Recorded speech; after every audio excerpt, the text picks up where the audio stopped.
जय जय जय जय शाश्वतम् आदिनाद ब्रह्म ओंकार शाश्वतम्। आत्म जागरण के लिए तथा कुंडलिनी शक्ति के जागरण की सर्वश्रेष्ठ साधना है सोहम साधना। इसे ही अजपा जप भी कहा जाता है। साधना क्षेत्र में कुंडलिनी जागरण की साधना का अति विशिष्ट स्थान है। हर साधक की उत्कृष्ट इच्छा होती है कि किसी प्रकार किसी विधि से उसकी कुंडलिनी जागृत हो जाए। कुंडलिनी जागरण हेतु अनेक प्रकार की साधनाएं हैं जिनके द्वारा सुस्त पड़ी उस महान शक्ति को जागृत कर अपने आत्म स्वरूप को हम पा सकते हैं। एक बात यहां समझना आवश्यक है कि आज कुंडलिनी जागरण के नाम पर कुछ भी अनाप शनाप क्रियाएं समाज में कराई जा रही हैं। भले ही इससे थोड़ी देर के लिए लोग प्रभावित हो जाएं, परंतु यह इतना आसान नहीं है। हिमालय में निवास करने वाले उन महान संतों की चर्चा नहीं की जा रही जिन्होंने वर्षों कठिन तपश्चर्याएं तथा कष्टकारी साधनाओं को करके आत्मशक्ति प्राप्त की है। आज समाज में जो कराया जा रहा है और जो लोग कर रहे हैं, उनके व्यवहार और विचारों को देखकर उच्च स्तरीय साधनाओं से आम आदमी का विश्वास उठता है और धर्म के प्रति आस्था भी कम होती है। कुंडलिनी जागरण की साधना तो हमेशा महान योगियों, संतों तथा शास्त्रकारों ने गूढ़ समझकर उसे हमेशा गुप्त रखा और केवल योग्य पात्र शिष्यों को ही प्रदान किया। यहां उन्हीं गूढ़ साधनाओं का सिरमौर तथा विशिष्ट प्रयोग हंस योग की साधना के महत्व का वर्णन किया जा रहा है। तंत्रसार कहता है, विभर्ति कुंडलिनी शक्तिरात्मनम हंस्याश्रिता। कुंडलिनी शक्ति आत्म क्षेत्र में हंसारूढ़ होकर विराजती है। यदि इस कुंडलिनी महाशक्ति के वाहन हंस को साध लिया जाए तो वो महाशक्ति अपने आप साधक के बस में होकर उसे ब्रह्ममय बना देती है। भगवान शंकर ने बताया कि जब श्वास के समय बार बार हंसः हंसः का उच्चारण होता है तो वही उलटकर सोहम सोहम हो जाता है। हंसो हंसो हमिष्येमेवं पुनरावर्तनम क्रमात् सोहम सोहम भवेनुनमिति योग विदो बिंदु। अर्थात हंसः हंसः का बार बार उच्चारण करने से वे उलटकर सोहम सोहम हो जाते हैं। सह का अर्थ होता है वह और अहम का अर्थ होता है मैं।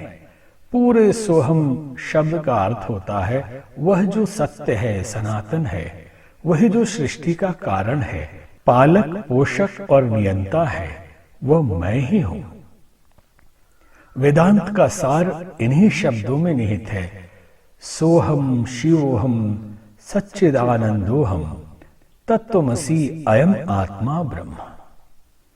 पशुपत ब्रह्म उपनिषद कहता है, मनसो हंस सोहम हंस इति तन्मयम यज्ञो नादानुसंधानम। मानस ब्रह्म का रूप हंस है, यही सोहम है। यह हंस बाहर भ्रमण करता है, भीतर भी वह परमात्मा स्वरूप है।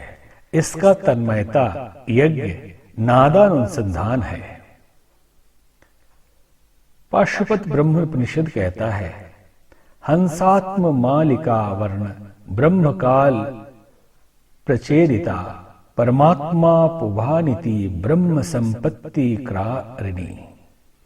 हंस यह वर्ण ब्रह्म है, इसी से ब्रह्म की प्राप्ति होती है। पुरुष परमात्मा यही है। सूत्र संहिता में वर्णन आता है, हंसा विधाम विज्ञाय मुक्तो यंत्रम करोति यः संनभुक्षणेनेव षण्य वृत्ति करिष्यति। हंस योग को जानकर जो प्रयत्न करता है वो सब प्रकार की क्षुधाओं से निवृत्त हो जाता है, अर्थात उसे भूख प्यास नहीं लगती। छुरिकोपनिषद में वर्णन आता है, पाषाण छित्त्वा यथा हंसो निर्विशा कर्वमुक्रयेत छिन्न पस्तवथा जीवः संसार तरे तथा। जिस प्रकार हंस स्वच्छंद आकाश में उड़ता है, उसी प्रकार इस हंस योग का साधक सर्व भव बंधनों से विमुक्त हो जाता है। गरुड़ पुराण का हिंदू धर्म में अपना एक विशिष्ट स्थान है। इस पुराण में जीव की भिन्न भिन्न अवस्थाओं का तथा उसके उद्धार हेतु उपायों का वर्णन है, जिनमें श्राद्ध, तर्पण तथा अन्य विधियों का वर्णन है। परंतु साथ साथ ये भी लिखा है कि साधु, संत, महात्मा तथा जो गायत्री का नियमित जप करते हैं, और यहां तक वर्णन किया है कि 11 माला जप करते हैं, उनके लिए किसी प्रकार के प्रारंभिक कर्मकांड की आवश्यकता नहीं पड़ती। और आगे ये भी लिखा है कि जो साधक गायत्री का जप करते हुए गायत्री की उच्च स्तरीय सोहम साधना में रत हो जाता है, उसे किसी प्रकार के कर्मकांड की आवश्यकता नहीं पड़ती। प्रसंग आता है कि एक बार देवी भगवती मां ने भगवान शंकर से सभी प्रकार की सिद्धियों को प्रदान करने वाले योग के विषय में पूछा, तो भगवान शंकर ने इसका उत्तर देते हुए पार्वती जी से कहा, अजपा नाम गायत्री योगिनाम मोक्षदायिनी अस्या संकल्प मात्रेण सर्वे पापैः प्रमुच्यते। अजपा नाम गायत्री योगियों को मोक्ष प्रदान करने वाली है। इसके संकल्प मात्र से सभी पाप नष्ट हो जाते हैं। ये सुनकर पार्वती जी को इस विषय में अधिक जिज्ञासा हुई। उन्होंने इसके संपूर्ण विधि विधान को जानना चाहा। जब भगवान शंकर ने पुनः कहा, देवो देवालये यो देवी जीवो देवः सदा शिवः त्यजेद ज्ञानेन भात्य सोहम भावेन पूज्यते। हे देवी, यह देह अर्थात शरीर ही देवालय है, जिसमें देव प्रतिमा स्वरूप जीव विद्यमान है। इसलिए अज्ञान रूपी गंदगी को दूर कर पवित्र होकर सोहम भाव से उस परमात्मा की आराधना करनी चाहिए। अजपा जप के अंतर्गत सोहम साधना गायत्री की विशिष्ट योग साधना है। यह साधना मनुष्य के अंदर श्वास लेने और छोड़ने की प्रक्रिया में स्वतः चलती रहती है। अगर हम ध्यान दें तो पता चलता है कि सांस लेते समय अपने आप सो तथा छोड़ते समय हम का उच्चारण होता है। साधक को कभी भी ये साधना करते समय ये नहीं सोच लेना चाहिए कि हमें सो का आवाज करना है या मानसिक रूप से सो का भाव करना है। आप ध्यान से सुनेंगे तो आपको पता चलेगा कि सांस लेते समय अपने आप सो की ध्वनि होती है और छोड़ते समय हम की ध्वनि होती है। अब ये दोनों मिल जाता है तो ये अपने आप सोहम बन जाता है। भगवान महादेव पार्वती जी से इसी साधना का उल्लेख करते हुए कहते हैं, श्वास निष्कास काले ही हंकारम परिकीर्यते पुनः प्रवेश काले च सकारः प्रयुच्यते बुधौ। जब श्वास बाहर निकलती है तब हकार वर्ण उच्चारित होता है और जब सांस ग्रहण करते हैं तब सकार वर्ण उच्चारित होता है। इसी का ध्यान करना सोहम साधना है। तत्वदर्शियों का मत है कि जीवात्मा के महान अंतराल में उसकी आत्मबोध प्रज्ञा स्वयमेव जागी रहती है और इसी की स्फुरना से सोहम का आत्मबोध अजपा जप बनकर स्वयं चालित बना रहता है। इसके साधक को श्वास लेते समय सो तथा छोड़ते समय हम का ध्यान करना चाहिए।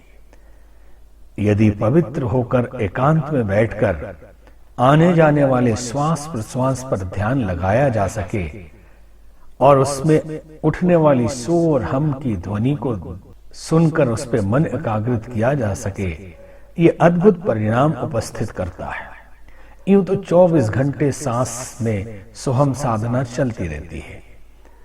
यहां इस बात का ध्यान देना जरूरी है कि साधारण सी दिखने वाली यह सोहम साधना एक अति उच्च स्तरीय साधना है। इसे हल्के में नहीं लिया जा सकता, क्योंकि इस संसार में हर व्यक्ति यदि वो निकृष्ट जीवन जीने वाला घटिया स्तर का मनुष्य हो अथवा उच्च स्तरीय जीवन जीने वाला महामानव, सबके अंदर सोहम का अजपा जप चल रहा है। फिर भी सब निम्न प्रकृति को बदलकर आत्म तत्व को कहां प्राप्त कर पाते हैं। विशेष बात यह है कि इसमें पवित्र भाव से श्वास प्रश्वास की क्रिया पर ध्यान लगाया जाए, और ये ध्यान की प्रक्रिया आप अलग से एकांत में बैठकर ध्यान लगा के भी कर सकते हैं। ये ध्यान और समाधि समस्त सिद्धियों को दिलाने वाला है, कुंडलिनी शक्ति को जागृत कराने वाला है। इसके अलावा नींद ना आ रही हो, तनाव बहुत हो, तो थोड़ी देर लेटकर आप सांस को देखिए और उस आवाज को सुनिए, सोहम। सांस लेते समय सो की ध्वनि का अनुभव करिए और छोड़ते समय हम की ध्वनि का अनुभव करिए। आप देखेंगे चित्त शांत हो जाएगा और तनाव कहीं आकाश में विलीन हो गया। मन शांत हो जाएगा, जीवन में उल्लास आ जाएगा। आप गाड़ी में कहीं जाते हुए ड्राइवर गाड़ी चला रहा हो तो बैठे बैठे भी ऐसा ध्यान कर सकते हैं। यह अजपा निरंतर चलता रहता है।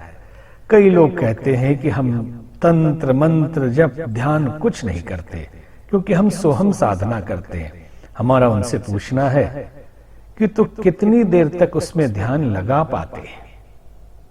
नहीं, हमारे तो सांस चलती रहती है, हमने मान लिया है, गुरु ने हमें यही मंत्र दे दिया, इस भ्रम में आप ना रहें। यूं तो चोर डाकू लुटेरे गए गुजरे दीनहीन दुखी सबके श्वास में सोहम चल रहा है। जिसने उसे जान लिया, ध्यान लगा लिया, साध लिया, वो जीवन में उच्चतम शिखर तक पहुंचता है। ये विशिष्ट साधना अगर आप कर पाएं तो समझ लें कि अद्भुत चमत्कार आपके जीवन में प्राप्त होगा।